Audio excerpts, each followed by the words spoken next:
On just tugevnenud võimalus, et Ameerika Ühendriigid alustavad maismaa operatsiooni Kargi saarel Pärsia lahes. Donald Trumpi valitsus kaalub saare okupeerimist või blokeerimist, et survestada Iraani täielikult taasavama Hormuzi väina. Kuni selle neljapäevani, 26. märtsini 2026 ei olnud ametlikku kinnitatud sissetungi käsku, kuid sõjaline liikumine ja Washingtoni toon panid piirkonna kõrgeima valmisoleku seisundisse.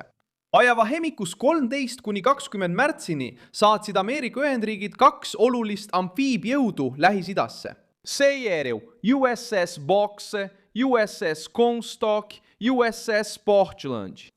Tegelikult tähendab see, et lahe suunas liigub 2 kiirreageerimisüksust, umbes 5000 merejalaväelase ja tuhandete meremeestega, kes on valmis tegutsema, kui nad selleks käsu saavad.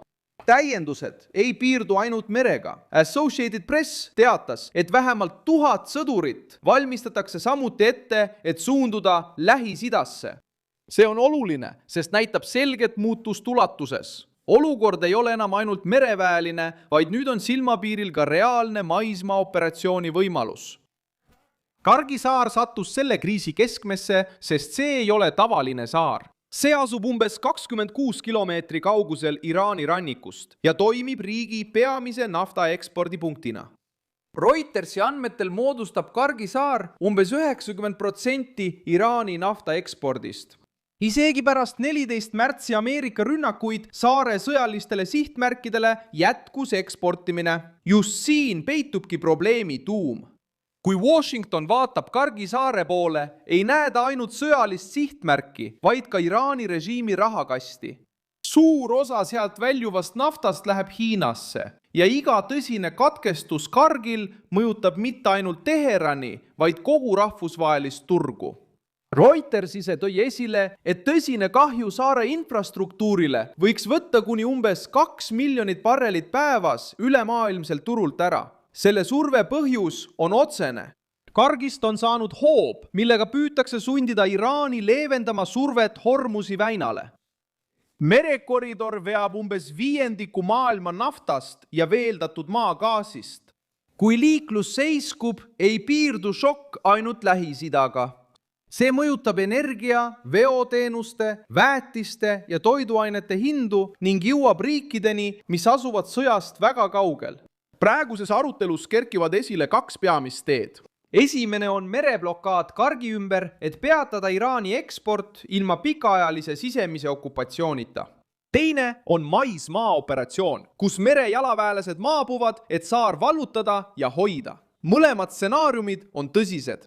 Blokaad oleks juba iseenesest tõsine majanduslik löök. Okupatsioon oleks veelgi plahvatusohtlikum samm, sest see tooks Ameerika väed väga lähedale Iraani territooriumile ja avaks uue vastasseisu taseme.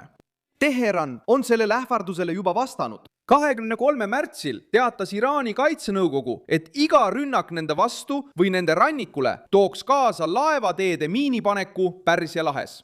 Tõlkes tähendab see, et kui Kargi rünnatakse või okupeeritakse, lubab Iraan laiendada kaost merel. See näitab, kuidas Hormuzi avamiseks tehtud tegevus võib esialgu piirkonda veelgi rohkem süüdata.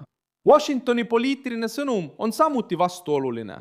Trump ütles, et ta ei paiguta vägesid kuhugi, kuid lisas kohe, et kui ta seda teeks, siis ta ei ütleks seda.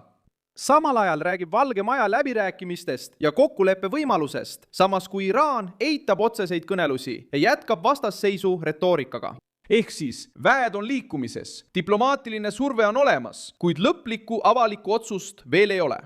Seega on toimuv lihtne mõista. Ameerika Ühendriigid tugevdavad kiiresti oma sõjalist kohalolekut ja kaaluvad Iraani majanduse kõige tundlikuma punkti tabamist. Selle keskmes on Trump, Pentagon, Vaikse ookeani piirkonnas saadetud merejalaväelased ja Teherani režiim. See võib järgmiste päevade jooksul uuele tasemele tõusta, sest ümberpaigutamised algasid juba 13. ja 20. märtsi vahel. Otsustav hetk praegu on see, et maailm pole veel kinnitatud sissetungi näinud, kuid juba näed tõelisi märke palju suuremaks kokkupõrkeks valmistumisest.